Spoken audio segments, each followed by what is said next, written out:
I'll tell you one quick story. It's a true story that captures it just so perfectly. I was staying at the Four Seasons in Las Vegas, which is a wonderful hotel. And the service there is really great. The reason it's such a great hotel is because of the people who work there. And I had an experience with a young man by the name of Noah. And Noah's a barista in the coffee shop that they have just there in the lobby. And I was buying a cup of coffee, and Noah was charming and funny and engaging. And I think I gave 100% tip. I think my $5 coffee, I think I gave a $5 tip. Wow. I mean, this guy was great. I loved talking to him. He was a joy. And I asked him, do you like your job? He said to me, I love my job, without skipping a beat.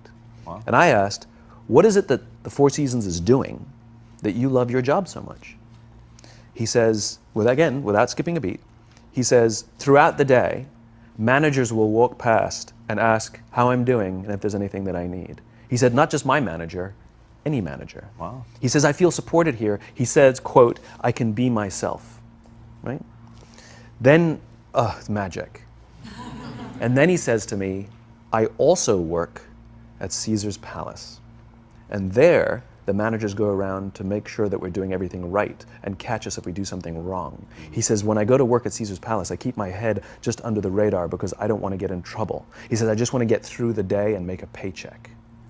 Right? Wow. Same person. Right. The experience that I have at the Four Seasons will be diametrically opposite to the experience that I have at Caesar's Palace, not because of Noah, but because of Noah's leadership. Right. And the joke is, if I were to go talk to the managers over at Caesar's Palace and say, you know it's you, they'll say, but you don't understand, we cannot get good work out of our people. Look, no matter how hard we try and how hard we push them, they just don't, so we either have to replace them or push them harder. No.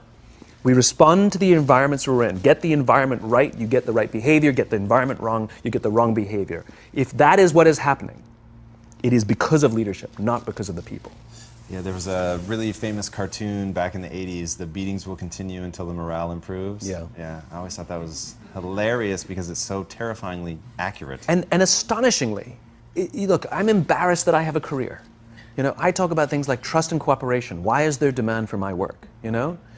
But the fact that there is, I'll take it as an opportunity. Yeah. But what's really sort of abominable is that this is not a new idea. Like, there are books galore and speeches galore and articles galore about what leadership is.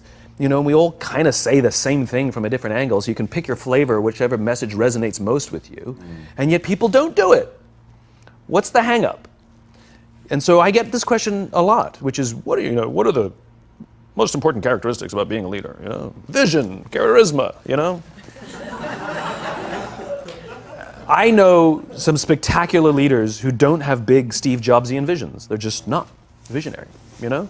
And I know some spectacular leaders who really don't have a lot of charisma. They kind of just shuffle around, and you're like, that's the guy, that's the guy, right? And they're spectacular, and people will give blood, sweat, and tears for these people.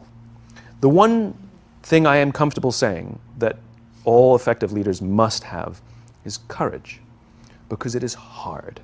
It is hard to stand up against outside pressure.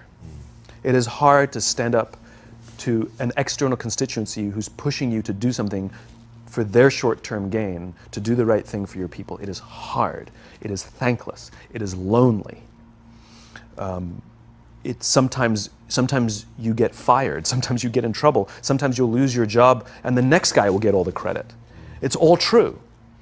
And the courage to do the right thing in the face of overwhelming pressure, only the best leaders have that courage. Only the best leaders. And here's the folly. Courage is not some deep internal fortitude. You don't dig down deep and find the courage, right? It just doesn't exist. Courage is external. Our courage comes from the support we feel from others. In other words, when you feel that someone has your back, when you know that the day that you admit you can't do it, someone will be there and say, I got you. You can do this.